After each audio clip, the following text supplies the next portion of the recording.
We do not confirm or deny the truth of any story, but our stories are narrated based on the accounts of real individuals and the events that have happened to them.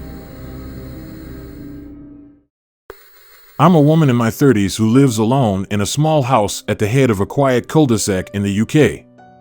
The street is a maze of roads away from the main road, which means that other than delivery guys and the occasional salesperson, you very rarely see anyone that you don't recognize. I don't exactly know all my neighbors, but I know what they look like, and I know where they live. I can recognize their cars, etc. This weirdness happened over the space of a few months several years back. I work from home, so I'm usually in, and sometimes I don't have a lot to do. The first day was one of those lazy days. It was about 4 p.m. and I'm sitting on the sofa watching some daft about alien cover-ups. Someone knocked on the door. I have a surveillance camera hidden in the wooden canopy above the front door, so I checked to see who it was because I wasn't expecting any deliveries and I couldn't be bothered to deal with a salesperson. There's the hedge that I own within my property boundaries, and there's a second hedge outside my boundary that's council-owned along a small grassland where people walk dogs. I know for a fact there is a hole in the council-owned hedge, which I've reported it to the council at least a dozen times over the past decade, and they've done the square root of sod all about it. Because of my hedge, I can't reach it to do anything about it myself. It was a woman who looked late 40s to early 50s, very smartly dressed, like really expensive clothes and jewelry. Stuff I could never afford. Most people around here generally couldn't afford it either. We're not an affluent area, and this lady stuck out like a sore thumb. She looked flustered and agitated, glancing towards the back garden before trying to look through the tiny, frosted glass window on the front door. I noticed she was carrying a dog's lead, but I didn't see a dog. As it happens, at the far side of my back garden there are 2 hedges. Consequently, when I saw the dog's lead I thought, shit, I bet her dog has gone through the hole. If it's a big dog, it's not getting into my garden, but if it's a small dog it might be able to work its way through, and I've always got some cooked meat, so I figured I might be able to lure it out. I am a dog lover, so of course, I want to help this woman if I can. When I was a kid, my own dog went missing for a few weeks, and I thought I was never going to get him back. I was heartbroken for those weeks, but fortunately, we did get him back, and ever since I've been extremely sensitive to pets in need. I open the door and this woman gives me the weirdest look. Like she was expecting someone completely different to answer the door and that I shouldn't be there. To be fair to her, my mom used to live here too, so I didn't think much of that weird look to begin with. Maybe she was expecting my mom? I say, hello, and she just stares at me for the longest 30 seconds before she tries to look past me and asks to see Margaret. I don't know what it is about other people's mistakes, but whenever someone has the wrong number, I always end up apologizing as if it's my fault. So that's what I did, apologized and told her there was no Margaret at this address. Again, she gives me that look, only this time there's anger behind it. Yes, there is, she insists. It occurs to me at this point that I have a relative called Margaret, but she lives about 60 miles away and I haven't seen her in years. Nonetheless, just in case she's got her addresses muddled, I ask, are you looking for Margaret, surname, but she just hisses at me, you know exactly who I'm looking for. What have you done with her? I'm absolutely lost at this point. I've lived here 20 years, and I know the name of the previous owner, so I know she's not asking for them. I also know the names of the neighbors, and the names of the people who have lived on the street in the time I've been here and since moved. None of them are called Margaret. So, all I can do is tell her she's got the wrong address. No, this is my address. You're lying. That was a tad alarming. She's at the right address. She's not knocked on the wrong door. However, she clearly thinks I've done something to somebody who, to the best of my knowledge, has never lived here. I don't know how long the previous owner had this house, but we must be talking about at least 30 years since anyone called Margaret might have lived here. It's at this point that I notice that she's subtly wrapped that dog lead around her now clenched fist like she's planning to use it as a weapon. In my youth, I did plenty of self-defense training, so I'm not exactly scared of her as such, but I'm obviously getting a bit concerned about the situation that's brewing. I don't particularly wish to get involved in a brawl on my doorstep with a complete stranger. I'm torn between shutting the door in her face or trying to de-escalate the situation.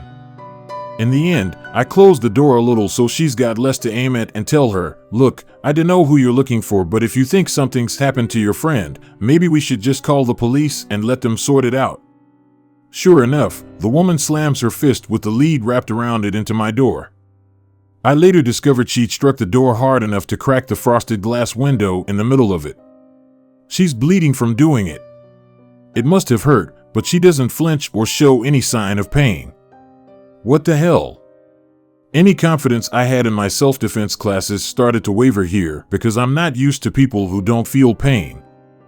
All I can think now is that she's on something and having a really bad trip, so at this point I put on my scariest voice and tell her to get the fuck back. I let her know I'm calling the police, and if she's still here when they get here, she can deal with them because I'm not dealing with her anymore. She tries to stop me from closing the door, but I shove her back and manage to get it closed and locked. I make a point to stand next to the door while I'm calling 999 so she can hear me. While I'm waiting for the police to turn up, I watch her on the surveillance feed. She moves out of shot multiple times, presumably to check the back of the house, and I hear her calling out for Margaret. A few minutes before the police finally turn up, I see her kick over my wheelie bins in a rage, but then the most chilling thing happens. She walks back to the front door and literally stares directly into my camera. That camera is pretty well hidden. I'm not saying that nobody could spot it, but most people would only know it was there if they'd been looking for it. Most people aren't looking for cameras, right? She knew it was there. She must have eyeballed it previously. When? I don't know. I later reviewed all of the footage I had from that day, and she never made eye contact with it once. She never even looked in that direction. I only had about a week's worth of footage before at the oldest footage is overwritten, and I checked everything I had and she was only on camera that day. All I can think is she'd been here more than a week prior. While she's staring right into it, she flips me the finger and then makes a throat-cutting gesture before walking off. I head to the window to watch her leave, and she's walking like she doesn't have a care in the world. She doesn't look back, just wanders away. Police finally show up. Good job, I wasn't being murdered. Take a statement. I give them a copy of the surveillance footage, and that's that. I called a couple of times to follow up, but nothing. Nobody ever called me about it. I won't lie, this sheet me up for a few weeks. I moved the knife block closer to the door, though out of sight of any of the windows. I started staying up really late and not getting much sleep, which really didn't help. On some nights, I was so tired that I started experiencing auditory hallucinations. I'd hear people who weren't there talking, and because this woman was the cause of all my stress, I heard her voice and the name Margaret most of all. Every time I heard the gate open, it put me on edge. I'd review the surveillance footage every day. Eventually, as the weeks passed and I hadn't heard anything else, I started to regain some of my comfort and just put it down to a weird experience. It didn't last. About 4, maybe 5 weeks after the first encounter, she came back. It was just after midnight. I was in the living room mucking about on my phone with the TV on low volume for some background noise. I heard a car door slam and peeked out the front window. A dark-colored car was parked at the end of my driveway. I couldn't see what make or model it was, but it looked like some sort of estate car. I think Americans call them station wagons, right? I didn't see anyone moving about, but a minute or two later, the front gate swung open with its metallic groaning and there was a knock on the door. Even when I'm not involved in a blood feud over imaginary Margarets, I'm not going to answer the door at that time. I checked the surveillance camera. Its night vision mode is pretty shitty, but I'm positive it's that woman again. I can even see what I think is the dog lead. And of course, she knows I'm watching her because she looks at the camera again, and I tell you, when someone is already giving you the heebie-jeebies, the way night vision makes people's eyes look like soulless black voids doesn't do much to make you feel better.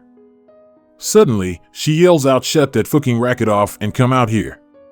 Now, I had the TV on, but as I mentioned, it was on a very low volume.